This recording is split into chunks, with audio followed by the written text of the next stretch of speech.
हम देख रहे हैं कि हमारी सोच विचार में कैसी कैसी शक्ति होती है।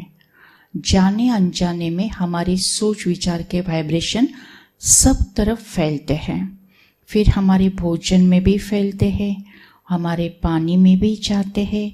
जो जो हम सेवन करते हैं उस पर भी उसका असर होता है और पूरे वातावरण में फैलते हैं। जैसे कोई सजीव हो या निर्जीव हो, सभी इस वाइब्रेशन के प्रभाव के नीचे आ सकते हैं। तो अभी हम देखेंगे कि जैसा अन्न होता है वैसा मन बनता है, और जैसा हमारा मन होता है, मन के विचार होते हैं, वो सारे हमारे भोजन में उतरते हैं, और उस भोजन का जैसे हम सेवन करते हैं हमारे विचार भी फिर से वैसे ही बनते जाते हैं। तो बहुत प्रिकॉशन लेना चाहिए कि जब हम भोजन बनाते हैं। एक सत्य घटना मुझे याद आ रही है। समय होगा 1.5-2 साल पहले। हमारे एक फैमिली फ्रेंड ये बेंगलोर में रहते हैं। उनका बड़ा परिवार है। एक बिल्डर है और उनके 3 बेटे हैं, और वो तीनों भी बिल्डर के लाइन में ही काम करते हैं। उन्होंने बड़ी बड़ी कॉलोनीज भी बनाई है, बंगले बनाए हुए हैं, कई सोसाइटी का कंस्ट्रक्शन उनके अंडर हुआ है। लेकिन जब उन्होंने कहा ये उनका खुद का एक्सपीरियंस, तब वो बोल रहे थे कुछ महीनों से उनके मन में एक ही विचार आ रहा है कि अरे ये बंगला छोड़कर हम कोई साधारण घर में जाकर रहे। तो उनको समझ में नहीं आ रहा था कि मेरा इतना अच्छा घर, मेरा इतना अच्छा परिवार, और इनको छोड़कर मैं साधारण घर में क्यों जाकर रहूं। लेकिन फिर भी बार बार उनके मन में यही विचार आता था कि मैं 1 BHK घर में जाकर रहूं। और फिर उनको खुद को ही नहीं समझ रहा था कि ऐसे क्या हो रहा है। फिर थोड़े समय बाद, 1 महीना 1.25 महीना के बाद, उनका जो आचारी है, रसोइया है, जो घर में रसोई बनाता है, वो आया और उनको बोला कि साहब मुझे ना थोड़ी सी हेल्प की आवश्यकता है। तो उन्होंने पूछा बोलो क्या हेल्प करूं। तो उन्होंने कहा कि मेरे बेटे की ना शादी तय हो गई है और उनके लिए ना मैं 1 BHK घर ढूंढ रहा था। अभी वो मुझे प्राप्त हुआ है और मुझे वहां पर एडवांस देना है, तो प्लीज मुझे कुछ मदद करो ना। और तब उनको रियलाइज होता है अरे ये जो आचार्य है मन में यही विचार लेकर कि 1 BHK घर ढूंढना है, 1 BHK घर में जाकर रहना है, यही विचार को दोहराते हुए, यही विचार का चिंतन मनन करते हुए उन्होंने क्या बनाई, रसोई। और दादाजी ने वो रसोई खाई और उनके मन के विचार भी ऐसे ही हो गए। यानी इतना अच्छा बंगला रहते हुए भी उनको ऐसा लग रहा था कि मैं 1 BHK घर में जाकर रहूं। जब वो एक्सपीरियंस उन्होंने हमारे साथ शेयर किया, तब हमको ये पक्का हो गया कि जैसा हमारा अन्न होता है वैसे हमारे मन के विचार बनते जाते हैं। जब हम रसोई बनाते हैं तब हमारे मन में कैसे कैसे विचार होते हैं। कभी गुस्सा भी आता है, कभी चिंता भी होती है, कभी टेंशन भी रहता है, कभी मन अस्वस्थ भी रहता है, कभी कभी दुख भी होता है। और ऐसे स्थिति में अगर हमने भोजन बनाया तो ये सारे हमारे भावनाएं, सारे इमोशंस जो कि निगेटिव है, वो भोजन में उतर जाएंगे। और वो भोजन का सेवन तो सारा परिवार कर रहा है, और वो खाकर सारे परिवार के सदस्यों के विचार भी ऐसे बनते जाएंगे। कभी हमें एग्जाम का टेंशन होता है, कभी घर में कुछ प्रॉब्लम हो सकता है, कभी बिजनेस में कोई प्रॉब्लम हो सकता है, ये और ऐसे, क्योंकि माहौल ही अभी थोड़ा सा टेंशन सा बना हुआ है। तो मन में अगर टेंशन लेकर अगर हमने रसोई बनाई तो क्या हो जाएगा, तो हम भोजन नहीं खा रहे हैं, हम चिंता खा रहे, हम टेंशन खा रहे। तो यहां क्या करना पड़ेगा, यहां पर हमें अटेंशन देना पड़ेगा। जब भी हम रसोई बनाएंगे प्रसन्नता से बनाएंगे, मन में अच्छे अच्छे विचारों का जागरण करते हुए बनाएंगे, कुछ अच्छे मंत्र आते होंगे तो वो बोलते हुए करेंगे, या तो कोई अच्छे स्तवन है, अच्छे गीत है जो अच्छा भाव देते हैं, उनको गुनगुनाते हुए अगर हम रसोई बनाएंगे, या हमारे पास आध्यात्मिक गीत भी होते हैं, वो हम किचन में लगा सकते हैं।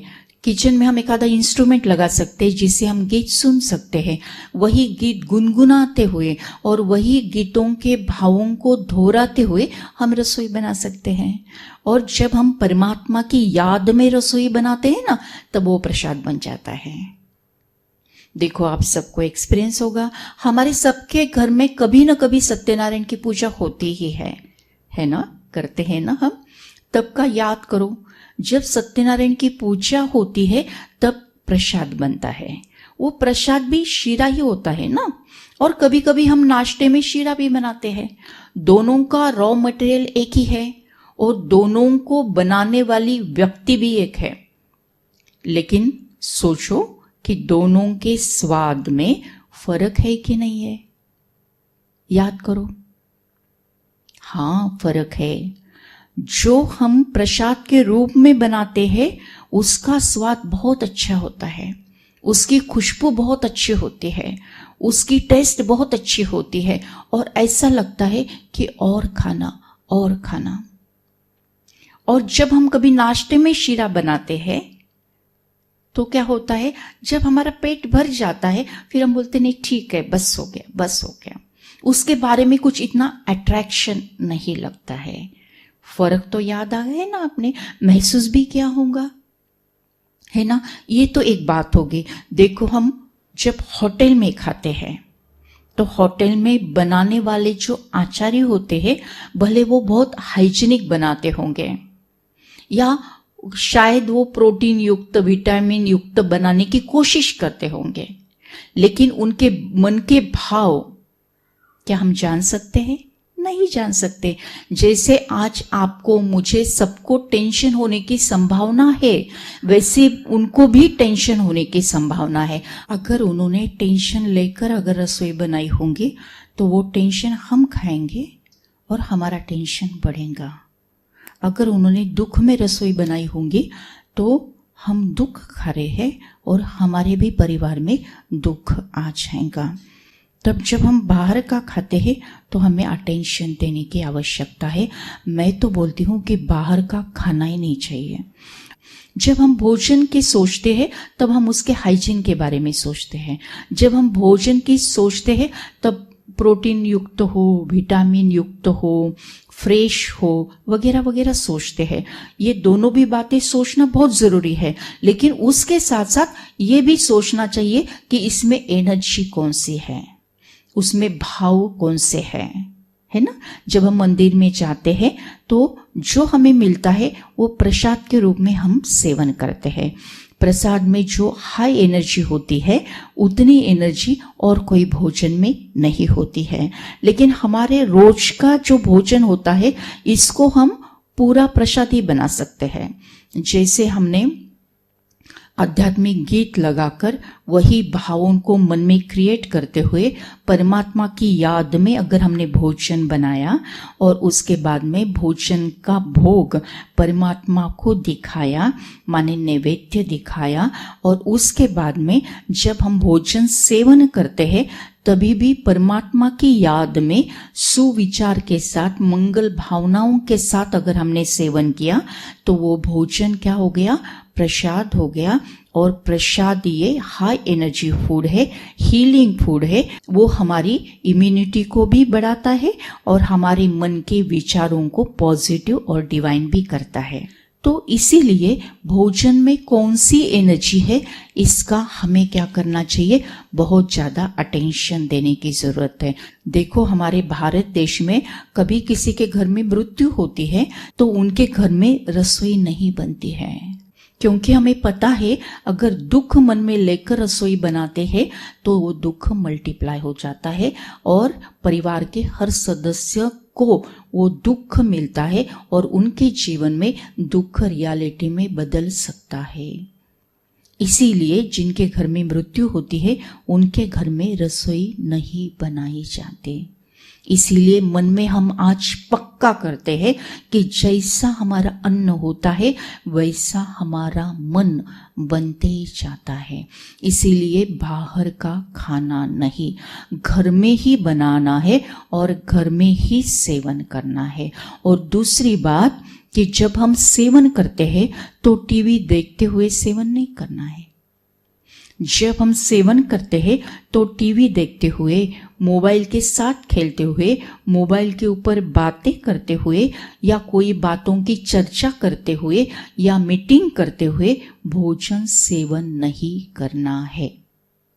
टीवी में सीरियल से या तो ब्रेकिंग न्यूज़ है, वो देखते देखते हम क्या खा रहे हैं, वो सारी ब्रेकिंग न्यूज़ खा रहे हैं।